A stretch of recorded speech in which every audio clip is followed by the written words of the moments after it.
বিদায় সুন্দরী প্যাংগং, আবার আশা করি জীবনে কখনো না কখনো দেখা হবে। চীনের সেনাদের কিন্তু উদ্দেশ্য ছিল এই চুসুল টপটাকে ওদের আন্ডারে করার। এই আহির ধামে 114 জন জওয়ান যে শহীদ হয়েছিলেন তাদের শেষ কৃত্যটা এখানেই করা হয়। এখানে আইটিবিপির জওয়ানরা চেক করছে, একটা যুদ্ধ সামনে আছে, এবার দেখা যাক সেই যুদ্ধে কে জেতে। বালি জেতে না আমি জিতি। নিজের রাজ্যের রাইডারদের সাথে কথা হয় তখন সত্যি ভালো লাগে। হবে হবে চিতা হবে, পড়ে গেলাম।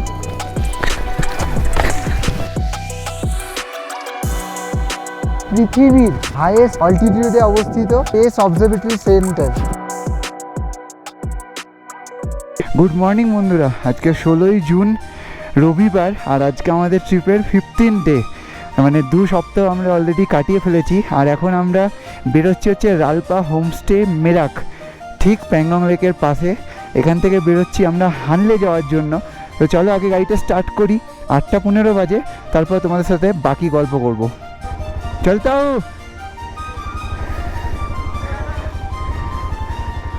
ভাইয়া।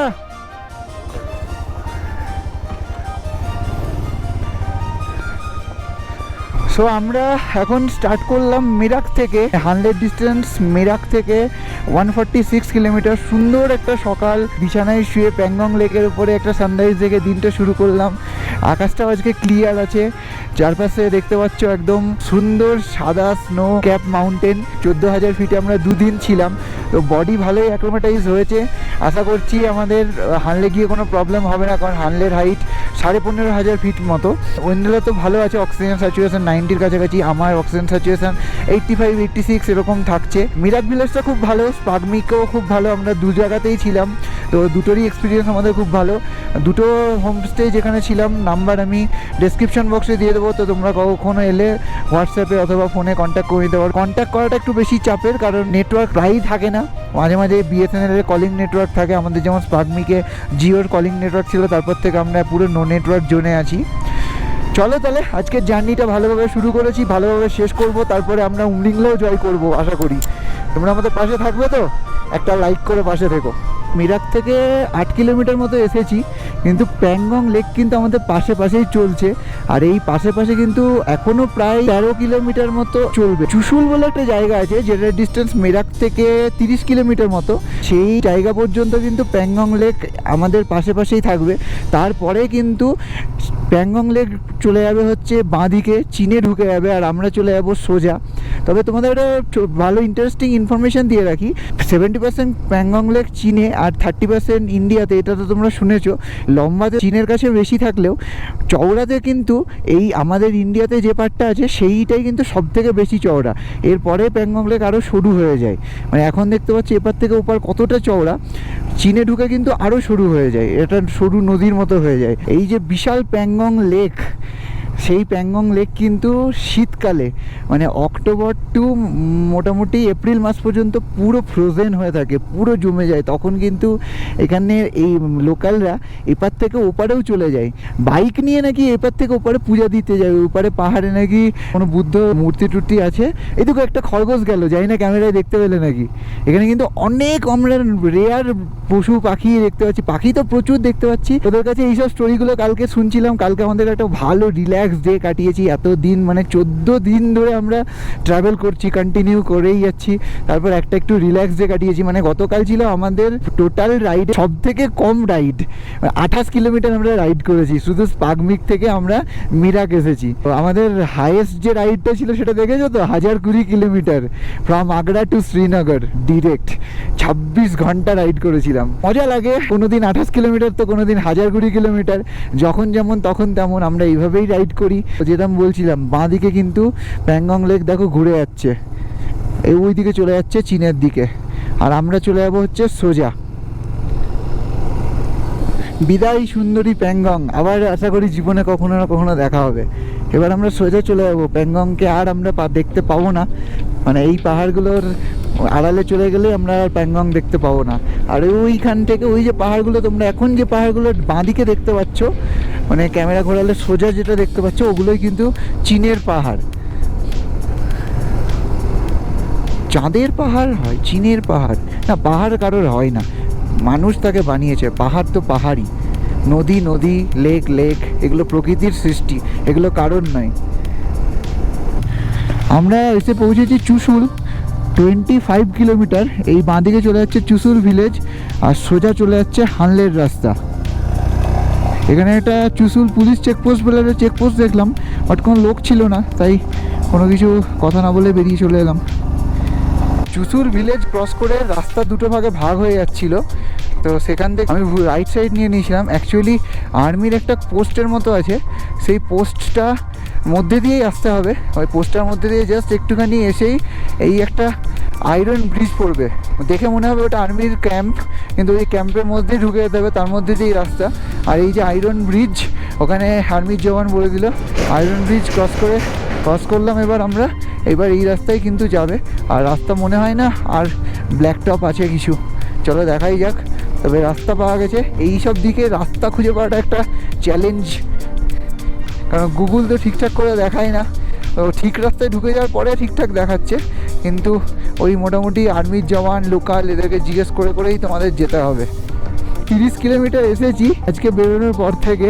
এই চুসুল ভিলেজটা ক্রস করার পরে, আর্মির পোস্টটা ক্রস করার পরে যে রাস্তাটা শুরু হলো বন্ধুরা, মানে এটাকে খারাপ বলবো না ভালো বলবো, মানে আগেকার যে খারাপ রাস্তা পেয়েছি সেই তুলনায় এটা ভালো। আবার এই রকম রাস্তা এটাকে পাইনি, মানে পুরো পুরো ঢেউ খেলানো রাস্তা, মনে হচ্ছে যেন কয়েক লক্ষ বাম্পারের মধ্যে দিয়ে আমি কন্টিনিউ গাড়ি চালাচ্ছি, মানে বাম্পার শেষই হচ্ছে না। ওটা প্র্যাকটিক্যাল এক্সপিরিয়েন্স, তোমরা না এলে হয়তো বুঝতে পারবে না আমি কি বলতে চাইছি। আমি একটা গান করি তাহলে তুমি বুঝতে পারবে, মানে আমি তো গানের গলা ভালো না, তাই একটু আলা, এই যে আমার যে এত সুন্দর গানটা হচ্ছে সেটা অটোমেটিক্যালি হচ্ছে, আর কিছুই না। এই হচ্ছে বিষয়। আমার প্রত্যেকটা বোন জয়েন্ট মনে হচ্ছে যেন খুলে খুলে যাচ্ছে। ও মা গো, 5 কিলোমিটার চলে এসেছি আমরা এই রাস্তা দিয়ে, এরকমই রাস্তা। আর ওই দূরে দেখতে পাচ্ছ এই যে পাহাড়টা, দুটো পাহাড়ের মাঝখান দিয়ে যে পাহাড়টা, আর ওখানে দেখো রাস্তা আছে, ওটা কিন্তু চীনের আন্ডারে পাহাড়টা, ওই রাস্তাটাও কিন্তু চীনেই পড়ছে। এবিএস স্টপ করতে হবে। আজকে সকাল থেকে স্টার্ট করার পর প্রথম কোনো গাড়ি দেখলাম আমাদেরকে ওভারটেক করে গেল। যাক, মাঝে মধ্যে কোনো গাড়ি দেখতে পেলেও ভালো লাগে। একটা আর্মির ট্রাক অবশ্য উল্টো দিক থেকে গেছিলো। কোন জায়গায় আছি একবার দেখো, জুম করে দেখাই ম্যাপটা, বুঝতে পারবে। এই দেখো আমরা এখান দিয়ে যাচ্ছি, আর বাঁদিকে যে ব্ল্যাক লাইনটা দেখতে পাচ্ছ সেটা হচ্ছে অ্যাকচুয়াল লাইন অফ কন্ট্রোল, যাকে বলা হয় এলএসি। কাঁটাতারে বেড়া দেওয়া এদিকে, মানে এই কাঁটাতারে বেড়া ওদিকে যাওয়া যাবে না, তাহলে চীনের টেরিটরির মধ্যে চলে আসবো। আর এই ডান দিকে আছে হচ্ছে আমাদের ইন্ডিয়ান আর্মির বাংকার, আর বাঁদিকে খালি চোখেই দেখা যাচ্ছে হচ্ছে চাইনিজ আর্মির বাংকার। তোমরা যখন প্যাংগং থেকে হানলে যাবে, তখন মিরাক থেকে 40 কিলোমিটার রাস্তা এলে তোমরা দেখতে পাবে একটা আর্মির একটা মেমোরিয়াল আছে, যেটা হচ্ছে রেজাংলা ওয়ার মেমোরিয়াল। তোমরা রেজাংলা নামটা আশা করি শুনেছো। 1962 এর যে ভয়ঙ্কর যুদ্ধ হয়েছিল চীনের সাথে, সেই যে যুদ্ধের স্মৃতি বহন করে চলেছে হচ্ছে এই রেজাংলা।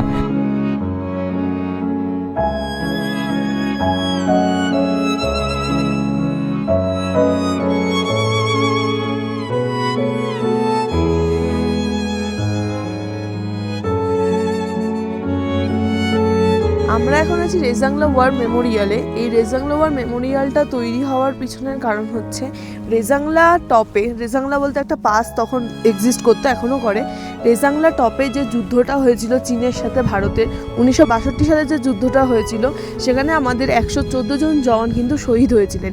সেই 114 জন জওয়ানের স্মৃতির উদ্দেশ্যে কিন্তু এই রেজাংলা ওয়ার মেমোরিয়ালটা তৈরি হয়। এটা 2021 সালে কিন্তু নতুন করে রিনোভেট করা হয়। আমরা এখন দাঁড়িয়ে আছি আহির ধামে। এই আহির ধামে কিন্তু 114 জন জওয়ান যে শহীদ হয়েছিলেন তাদের কিন্তু শেষ কৃত্যটা এখানেই করা হয়। চীনের সেনাদের কিন্তু উদ্দেশ্য ছিল এই চুসুল টপটাকে ওদের আন্ডারে করার, কিন্তু এত দূর ওরা করতে পারেনি। তোমরা পিছনে যে ব্ল্যাক পাহাড়ের টপটা দেখতে পাচ্ছ সেটাই কিন্তু রেজাংলা টপ, এবং ওর নিচে কিন্তু তোমরা 3টে বাংকার দেখতে পারবে, যেটা আগে ইন্ডিয়ান আর্মিদের আন্ডারে ছিল। 1962 এর রেজাংলা ওয়ারের পর কিন্তু ওটা এখন নোম্যান ল্যান্ড।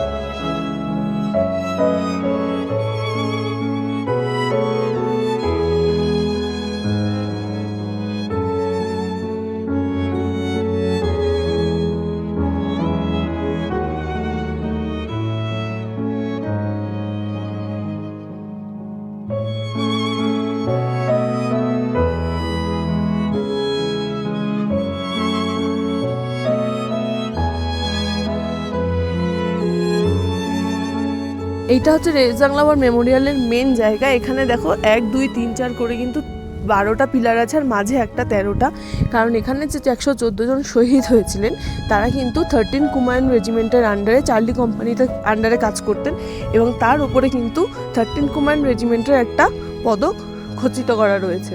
আর এই পাশটা আসলে তোমরা দেখতে পাবে,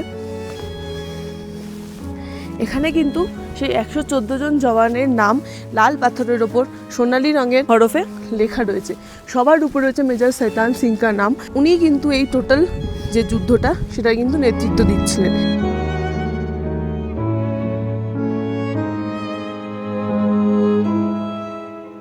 আমরা একদম এখন জাস্ট চীনের পাশে, তোমাদের তো রেজাংলা ওয়ার মেমোরিয়াল থেকে দেখালাম, আর এখন যখন হানলের দিকে যাচ্ছি, এখন 11টা বাজে, আমরা 8:15 বেরিয়েছিলাম, মানে অলমোস্ট 3 ঘন্টার কাছাকাছি। আমরা 42 কিলোমিটার এসেছি।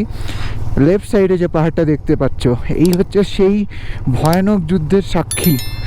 এই হচ্ছে মুখপরি টপে যে কালো উঁচু পাহাড়টা। আর গোপ্রোতে তো বুঝতে পারবে না, চোখে পুরো দেখা যাচ্ছে এখানে 4টে বাংকার দেখা যাচ্ছে। এই বাংকারগুলো যদিও বা এখন কেউ অকুপাই করে নেই। এইখানেই কিন্তু সেই ভীষণ 1962 চীনের সাথে যুদ্ধ হয়েছিল। রাস্তাও কিন্তু এখানে চিনে চিনে যেতে হচ্ছে। গুগল মাঝে মাঝে হারিয়ে যাচ্ছে, মাঝে মাঝে আবার ঠিকঠাক দেখাচ্ছে।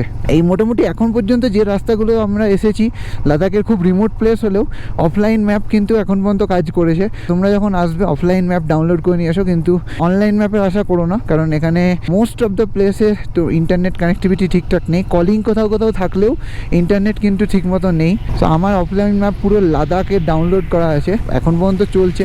এবার 100 সাইডে গিয়ে দেখা যাক কি হয়। Real adventure begins here.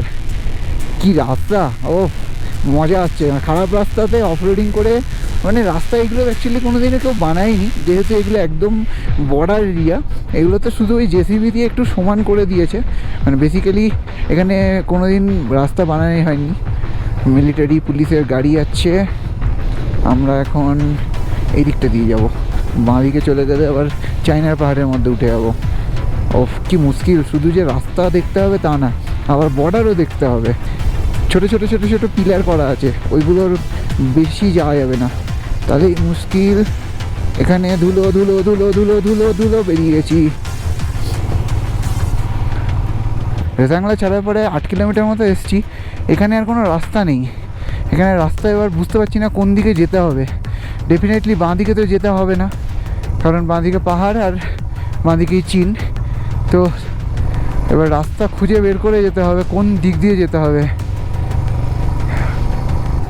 রাস্তা কোথায় কিছু কি বুঝতে পারছো সামনে? আমার তো সবই একই লাগছে, শুধু এই টায়ারের যে মার্ক আছে, এই ট্রেল ধরে এগোচ্ছি। রাস্তা রাস্তা, ইটস নট রাস্তা, ইটস এ পাহাড়। চলো চলো চলো চলো চলো চলো চলো চলো চলো চলো।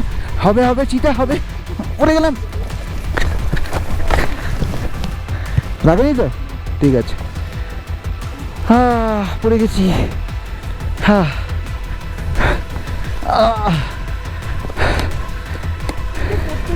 জীবনের নাম কি? ওঠা আর পড়া। তাই আমরা পড়ে গিয়ে আবার উঠে এই ভ্যালির মধ্যে দিয়ে রাস্তা খুঁজতে খুঁজতে চললাম। আর এই ওঠা পড়া করতে করতে আমাদের 55.5 কিলোমিটার রাইডও হয়ে গেল। আজকের টোটাল রাইডের আর মাত্র 89 কিলোমিটার বাকি আছে।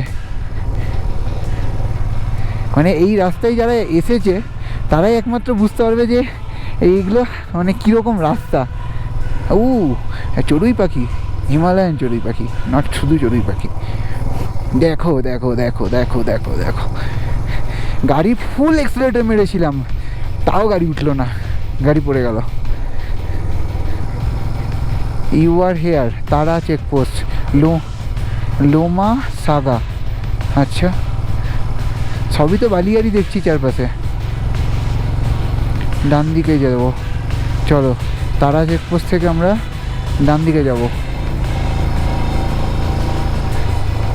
ওই দেখো পাহাড়ের ওপরে ওপরে বাংকার, প্রত্যেকটা পাহাড়ের টপে বাংকার। হ্যাঁ, পাশেই তো চীন, সবসময় চীনকে পাশে নিয়ে চলছি আমরা। ওফ ওফ, হোয়াট এ চ্যালেঞ্জিং রাস্তা।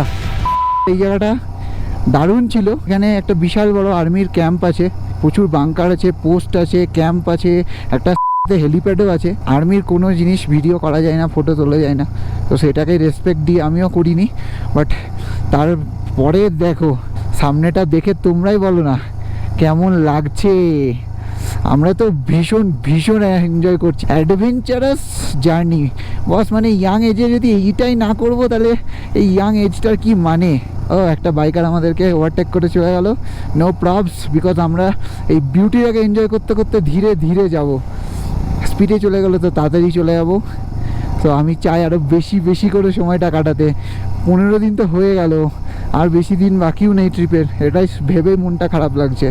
তবে এখনও অনেক কিছু দেখাবো, এখনও সেই বিশ্বের সব থেকে হাইয়েস্ট মোটরেবল রোডে যাওয়া আমাদের বাকি। সেই জন্যই তো আজকে যাচ্ছি হানলেতে। হানলেতে রাত্রিবেলাতে হবে কিছু দুর্ধর্ষ নাইট ফটোগ্রাফি, সেই জন্য তো ব্লগটা শেষ পর্যন্ত দেখতে হবে তোমাদেরকে।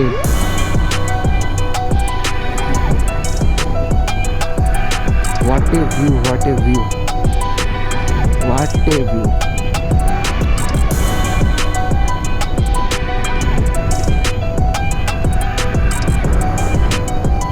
আমরা এখন পৌঁছে গেছি সাগা ভিলেজ, TSAGA। টি কিন্তু উচ্চারণ হয় না। আর এই সাগা ভিলেজ কিন্তু বেশ বড় একটা গ্রাম, অক্সিজেন থেরাপি অ্যাভেলেবল বলে একটা জায়গায় লেখা ছিল। এই ইনফরমেশানগুলো কিন্তু আশা করি হেল্পফুল হবে কারোর যদি এখানে কোনো প্রবলেম হয়।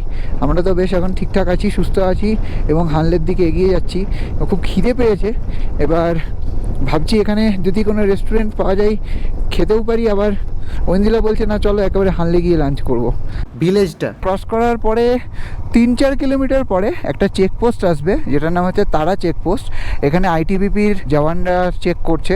এখানেই কিন্তু প্রথমবার আমার ওই পারমিট, যেটা লাদাখের ইনার লাইন পারমিট তৈরি করেছিলাম, সেটা চেক করলো। তার সাথে ডিএল নাম্বার, নাম, গাড়ির নাম্বার, যে সেই বেসিক ডিটেলস যেটা সব জায়গায় নেই সেটা তো নিচ্ছেই। তার সাথে পারমিটটাও চেক করলো, জাস্ট দেখলো, ওর খাতায় নোট করে নিয়ে ছেড়ে দিল। এই জন্য কিন্তু তোমরা যখন আসবে প্রপারলি পারমিট বানিয়ে নিয়ে আসবে, এবং পারমিটে কিন্তু এই জায়গাগুলো থাকা চাই। পারমিট বানানোর সময় কিন্তু অনেক অপশান পাবে, তো এই যে যে জায়গাগুলো তোমরা ভিজিট করতে চাও সেই জায়গাগুলো তোমরা সিলেক্ট অবশ্যই করবে, না হলে কিন্তু ওইখানে নাম যদি না থাকে পারমিটের মধ্যে, যেমন আমরা এখন হানলে যাচ্ছি, হানলের নাম যদি না থাকে তাহলে কিন্তু এখান থেকে আর অ্যালাউ করবে না, এখান থেকে রিটার্ন করে যেতে হবে। চলো, একটা যুদ্ধ সামনে আছে, এবার দেখা যাক সেই যুদ্ধে কে জেতে। বালি জেতে না আমি জিতি।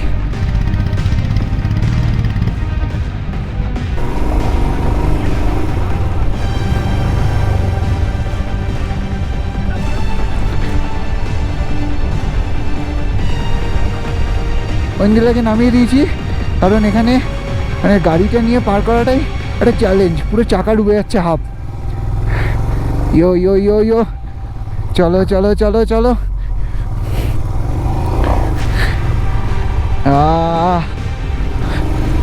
চলো চলো, আমার তাজপুরের স্কিলটা কাজে লাগবে মনে হচ্ছে আজকে। উঠলো না,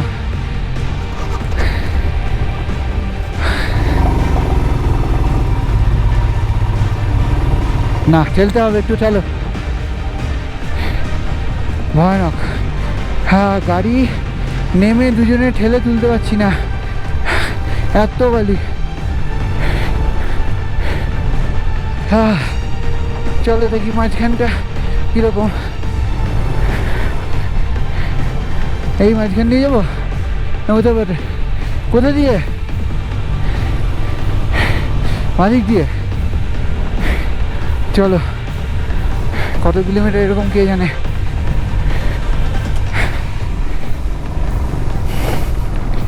চলো চলো চলো চলো, ইয়েস।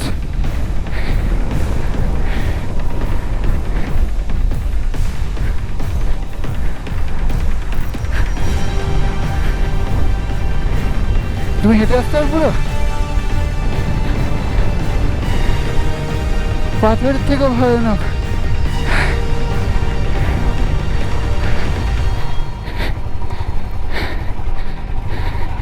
পেয়েছি পেয়েছি পেয়েছি, এন্ডিং পেয়েছি, ইয়েস। আর একটু।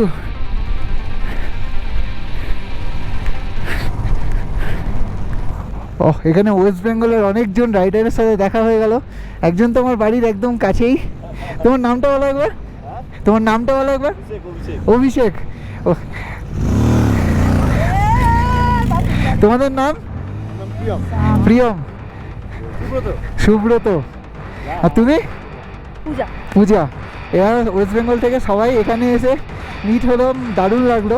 কারণ এইরকম একটা বিভৎস অফরোডিং বালির প্যাচ ক্রস করে এসে যখন নিজের রাজ্যের রাইডারদের সাথে কথা হয় তখন সত্যিই ভালো লাগে। তো চলো, প্যাচটা যখন পার করে ফেলেছি, আরও ভালোভাবে আশা করি হানলেও পৌঁছে যাবো। প্যাংগং থেকে হানলে যাওয়ার রাস্তাটা এত বেশি চ্যালেঞ্জিং, এতই চ্যালেঞ্জিং, আমার মনে হয় না উমলিংলা আমাদের বেশি কিছু চ্যালেঞ্জ দিতে পারবে। তবে সে চ্যালেঞ্জ দিতে পারছে না সেটা নয়, নেক্সট এপিসোডে দেখা যাবে। আজকের এপিসোডে তোমরা দেখবে হানলের নাইট স্কাই। তার জন্য হানলেতে আগে পৌঁছাই। ও, আনইমাজিনেবল টাফ। গাড়ির পিছন চাকা তো মনে হচ্ছে যেন দাঁড়াচ্ছেই না। সামনেরটাকে তো আমি কন্ট্রোল করছি, আর পিছনটাকে কোনো কন্ট্রোল নেই। আর কি হাওয়া দিচ্ছে, সামনে আমার ফ্ল্যাগগুলো দেখলে তোমরা বুঝতে পারবে কি লেভেলে হাওয়া দিচ্ছে। আমার গাড়ি কিন্তু বেশি স্পিডে নেই, 25-30। ওফ, ভালো রাস্তা। আমরা কি দেখতে পেয়েছি, ভালো রাস্তা। আর ভালো রাস্তাটার উপরে আবার ইয়াক। এই বাপ রে, বাঁদিকে দেখো ইয়াকের দল। এই দেখো কি বড় বড় ইয়াকগুলো। মজা চলে এসছে আজকে চ্যালেঞ্জ। মানে এটাই ভালো রাস্তা, ভাঙাচোরা হোক, বাট এখানে টারম্যাক আছে, এটাই বিশাল ব্যাপার। এটা রাস্তা না মরুভূমি। চলো ধীরে করে চলো, আরামসে। দেখো কত বালিয়ারি পার করে আমরা এখন পাশে পেয়ে গেছি এবার ইন্দাস নদী। কোথা থেকে কিভাবে নদীটা চলে এলো সেসব জানি না, তবে ম্যাপে চেক করে দেখলাম এটা ইন্দাস রিভার। ওফ, অনেকক্ষণ পরে সামনে স্নো ক্যাপ মাউন্টেন দেখতে পেয়েছি। বাহ, ইন্দাস নদীটা এখানে দারুণ লাগছে। খামখেয়ালি প্রকৃতি দেখো না, এদিকে দেখো পুরো গ্রিন ভ্যালি, পুরো একদম সবুজ ঘাস। আর 2 কিলোমিটার আগে কি পেলাম আমরা, পুরো বালির মরুভূমি। এখানে অনেক গরু, তার সাথে দেখো হিমালয়ান যে ঘোড়া হয়, হিমালয়ান ওয়াইল্ড হর্স চড়ে বেড়াচ্ছে ওই দূরে। জানি না গোপ্রো ক্যামেরায় আসবে নাকি। ওই দেখো, ওফ কি ব্যাপক লাগছে। একটু মোবাইলে জুম করে তোলো।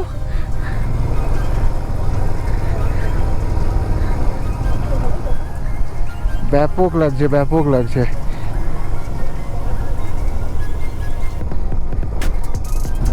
আমরা একটা চেকপোস্টে চলে এসেছি দেখছি। হানলে এখান থেকে 44 কিলোমিটার, লেফট সাইডে নিয়মা 29। এখানে কি চেকপোস্ট আছে দেখছি। হ্যাঁ, চেকপোস্ট আছে, চেক করাতে হবে। আমরা নিয়মার চেকপোস্ট ক্রস করলাম। নিয়মার চেকপোস্টের পরে হচ্ছে লোমা ব্রিজ। এই হচ্ছে লোমা ব্রিজ। এবার এখান থেকে হানলে হচ্ছে 44 কিলোমিটার। আর এখান থেকে আমাদের আবার ব্যাক করতে হবে, তখন এখানে চেকপোস্টে আবার আউট টাইমটা দিতে হবে। কারণ আমরা যখন সোমোরিরি লেক যাব, যেটা হচ্ছে হাইয়েস্ট লেক, প্যাংগংয়ের থেকেও কিন্তু উঁচু, তখন কিন্তু আমাদের এখান দিয়েই যেতে হবে। আর এইখানে এই রুটে কোথাও কিন্তু এই জায়গাটা ক্রস করলাম, কোথাও কিন্তু পেট্রোল পাম্প নেই। এখানে কিভাবে তোমরা পেট্রোল ক্যারি করবে, তো আগের ব্লগে তোমাদেরকে ইনফরমেশান দিয়েছি যে তোমাদের টাংস্টেতে পেট্রোল ভরিয়ে নিতে হবে হানলে যেতে হলে, নাহলে বাইরে যে পেট্রোল পাওয়া যায় সেগুলোই ভরসা। আর এখান থেকে আমাদের চলে যেতে হবে একটু হালকা রাইডে করে সোজা।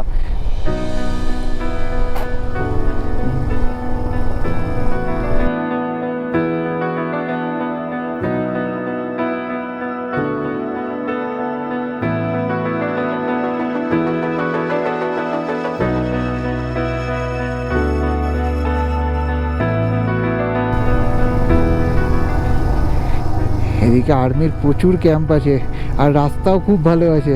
আজকে আমরা প্যাংগং থেকে মিরাক থেকে বেরোনোর পর 20 কিলোমিটার মতো ভালো রাস্তা পেয়েছিলাম চুসুল ঢোকার আগে পর্যন্ত। তারপর যে চুসুল থেকে খারাপ রাস্তা শুরু হয়েছিল, তার মানে আমরা এখন টোটাল মোটামুটি 70 কিলোমিটার এরকম খারাপ অফরোডিং, বালি, মরুভূমি সব পার করে এখন এই নিয়মা চেকপোস্টটা ক্রস করলাম। লুমা ব্রিজের পর থেকে রাস্তা খুব ভালো, ডান পাশেই ইন্দাস নদী বয়ে গেছে।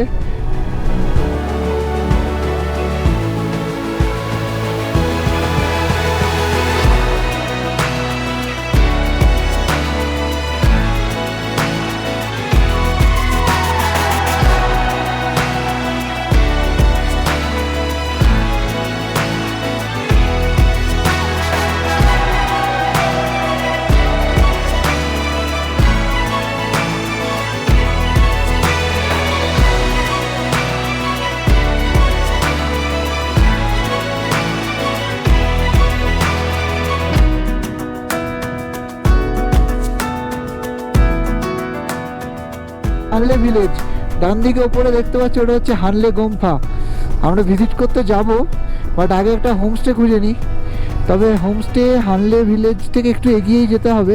হানলে ভিলেজ থেকে একটু এগিয়ে গেলে পরে হচ্ছে খুলদো ভিলেজ। তো এই খুলদো ভিলেজের ওই জায়গাটাতে অনেক হোমস্টে আছে, আমি যা রিসার্চ করেছি সেই হিসাবে চলো দেখি। পাহাড়ের উপরে দেখতে পাচ্ছ বন্ধুরা একটা সাদা কালারের ঘর আছে, ওটা কিন্তু হচ্ছে Indian astronomical space observation centre. এটা ওয়ার্ল্ডের হাইয়েস্ট মানে টেলিস্কোপ এখানে বসানো আছে। তো আমরা ওটা ভিজিট করতে যাব, বাট আগে আমরা এখন এই ঠিক ওই পাহাড়ের থেকে লেফট সাইডে ঢুকে যাচ্ছে খুলদো ভিলেজ।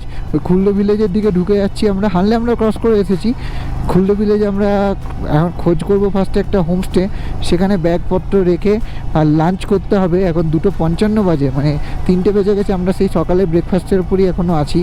ঘড়িতে সময় বলছে 3:35, আমরা 3:10-15 নাগাদ হানলে এসে পৌঁছেছিলাম। আর এটা হচ্ছে খুলদো ভিলেজ। এখানে আমরা একটা রুম পেয়ে গেছি অনেক খোঁজাখুঁজির পর, কারণ এখন উমলিংলা এখন এক ক্রেজ চলছে। তো এখানে সমস্ত বাইকার আদার্স ট্রাভেলাররা একদম উমলিংলা জয় করার উদ্দেশ্যে চলে এসছে, তাই কোথাও রুম পাচ্ছিলাম না, পেলেও একদিনের পাচ্ছিলাম, দুদিনের পাচ্ছিলাম না। তো ফাইনালি আমা কটেজ হানলে এখানে আমরা রুম পেয়ে গেছি। এখানে বাইক পার্ক করার সুন্দর জায়গা আছে, বাইকটা পার্ক করে দিয়েছি। ওদিকে প্রচুর হিমালয়ান 450 দাঁড়িয়ে আছে, কোনো গ্রুপ এসেছে হয়তো। তো চলো এসো তোমাদেরকে রুমটা দেখাই। একদম সিম্পল সাদামাটা রুম, ওপরে উইলো কাটের ছাদ, এখানে একটা ডাবল বেড বেশ বড় সাইজ, একটা টাওয়াল দেওয়া আছে, একটা ডাস্টবিন দেওয়া আছে, এখানে মিরর আছে। আর এখানে বেশ সুন্দর পরিষ্কার পরিচ্ছন্ন একটা টয়লেট, যেখানে কোমোড আছে। আর এখানে শাওয়ারের পয়েন্ট আছে, কিন্তু শাওয়ার নেই, আর বেসিন আছে। সো আমাদের খুব খিদে পেয়েছে, আমরা এখন পাশের ঘরেই রেস্টুরেন্ট, ওখানে অর্ডার দিয়ে দিয়েছি ম্যাগি। 3টে ম্যাগি অর্ডার দিয়েছি, 2জন মিলে খাবো, আর 2টো অমলেট খাবো। তারপরে দেখতে যাবো হচ্ছে ওই যে আস্তে আস্তে দেখালাম আমাদের ইন্ডিয়ার হাইয়েস্ট মানে ওয়ার্ল্ডের হাইয়েস্ট যে স্পেস অবজারভেটরি সেন্টার সেইটা। আর তারপরে যদি সময় হয় তাহলে ইচ্ছা আছে হানলে গোম্ফাটাও একবার দেখতে যাবো।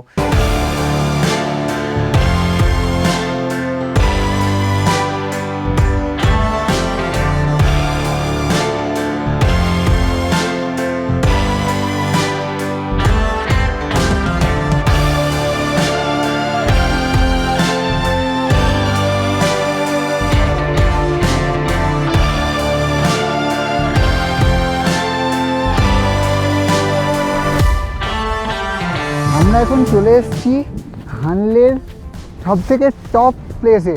এটা শুধু হানলের টপ প্লেস না, এটা হচ্ছে পৃথিবীর হাইয়েস্ট অল্টিটিউডে অবস্থিত স্পেস অবজারভেটরি সেন্টার। এর ভেতরে এই যে দেখছো ডোমটা আছে, এর ভেতরে আছে একটা টেলিস্কোপ, যেটা দিয়ে কিন্তু আমাদের থেকে অনেক আলোকবর্ষ দূরে যেসব গ্যালাক্সি আছে সেগুলোও স্পষ্ট দেখা যায়। তো রাত্রিবেলাতে কি হয়, এই ডোমটা কি এত বেশি হাওয়া দিচ্ছে আমি টলছি। রাত্রিবেলাতে এই ডোমটা দুদিকে খুলে যায়, এই যে দেখছো এটা দুদিকে খুলে যাবে, তারপরে যখন মাথাটা খালি হয়ে যাবে ওখান থেকে কিন্তু টেলিস্কোপ দিয়ে পুরো আকাশের ভিউটা পাওয়া যায়। এবং এইটা কিন্তু কন্ট্রোল হয় ব্যাঙ্গালোরের Indian astronomical space observatory centre থেকে। তো এটা আমাদের কাছে একটা গর্বের বিষয়, যেটা ওয়ার্ল্ডের হাইয়েস্ট টেলিস্কোপ চলো আমরা ভেতরে গিয়ে দেখি ভেতরে যাওয়া যায়। ভেতরে সকাল 10টা থেকে বিকেল 5:30 পর্যন্ত যাওয়া যায়, অ্যালাউ করে। আমরা এটাই কিন্তু বাইরে থেকে দেখছিলাম, এইটাই কিন্তু হচ্ছে সেই টেলিস্কোপ যেটা দিয়ে আমরা লাইট ইয়ার্স দূরে যেসব গ্যালাক্সি আছে সেগুলো আমরা দেখতে পাই। আর এই যে উপরে দেখছো ডোমটা বাইরে থেকে যেটা তোমাদের দেখালাম, এইটা কিন্তু এরকমভাবে এটা একদিকে আর এটা এদিকে এরকমভাবে খুলে যায়, আর তারপরে এই টেলিস্কোপটা ওপর দিকে আরেকটু উঠে যায়, তারপরে পুরো এখান থেকে সব দেখা যায়। এবং এটা কন্ট্রোল করে হচ্ছে যেরকমটা বললাম ব্যাঙ্গালোরের স্পেস অবজারভেশন সেন্টার থেকে। এটার টাইমিং হচ্ছে সকাল 10টা থেকে 5:30। তো এখন 4:55 বাজে, আমরা ভালো টাইমে চলে এসেছি। নিচটা ফাঁকা ভয়, পুরো এখানে সমস্ত যন্ত্রপাতি আছে, এখানে সব হাইড্রোলিক জিনিসপত্রগুলো আছে যেটা এই ডোমের ডোরটাকে অ্যাকচুয়ালি খুলতে সাহায্য করে।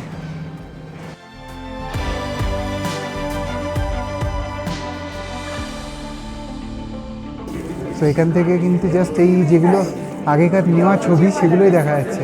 এই যে নিচে যেরকম দেখতে পাচ্ছ এইগুলো কিন্তু দেখা যায় এখান থেকে হানলে থেকে।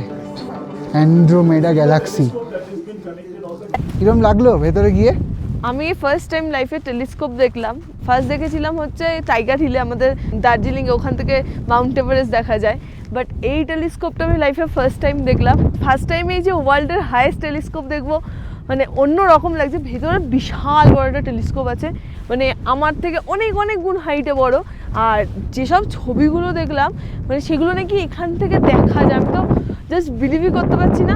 আমি শুধু রাত্রের অপেক্ষায় রয়েছি যে কখন। কিন্তু বিখ্যাত হচ্ছে খালি চোখে গ্যালাক্সি, প্রচুর Night sky এর তারা, জন্য। নাইট স্কাই, মেনলি নাইট স্কাইয়ের জন্য।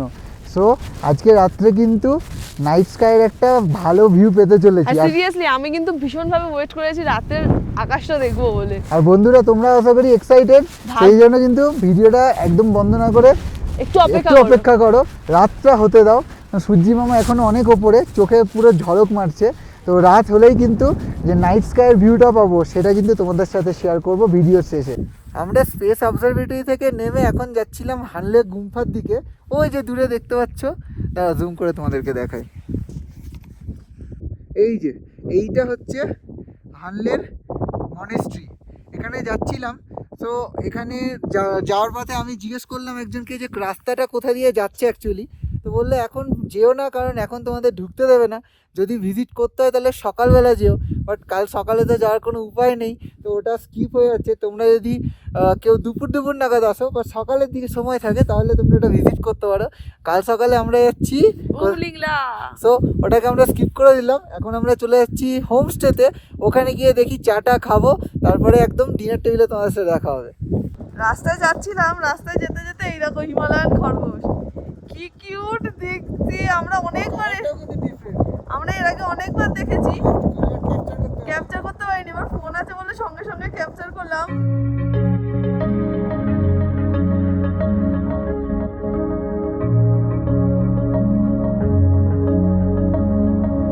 চলে এসেছি আমরা ডিনার টেবিলে। আজকের মেনু হচ্ছে রুটি অথবা ভাত, আলুর তরকারি, ছোলার ডাল, আচার, পেঁয়াজ আর হচ্ছে পাঁপড়। নম্বরটা আমি আগে নিয়ে নিচ্ছি। তো এইটা ছিল মেনু। আর তোমরা যত চাইবে তত বাফেট মেনু হিসেবে রয়েছে, ভাতও চাইলে ভাতও যত, আর রুটি চাইলে রুটিও যত। ডিনারটা একদম কমপ্লিট। আমরা কিন্তু ভীষণ টায়ার্ড, কারণ দেখেছো তোমরা কীরকম অফরোডিং করে আজকে এসেছি। বাট টায়ার্ড হলে কী হবে, তোমাদের জন্য তো কিছু এক্সট্রা অর্ডিনারি রাখবে কাপল রাইডার ইয়ারি, তারই কিন্তু প্রিপারেশনে এটা আর এই দুটো। আরে বন্ধুরা, হানলে এসেছি, নাইট ফটোগ্রাফি তো বানতা হ্যাঁ না। তো চলো নাইট ফটোগ্রাফি করা যাক। তো গুড নাইট বন্ধুরা, আর তোমাদের জন্য রইল হানলে থেকে মিল্কি ওয়ে। চলো 3, 2, 1।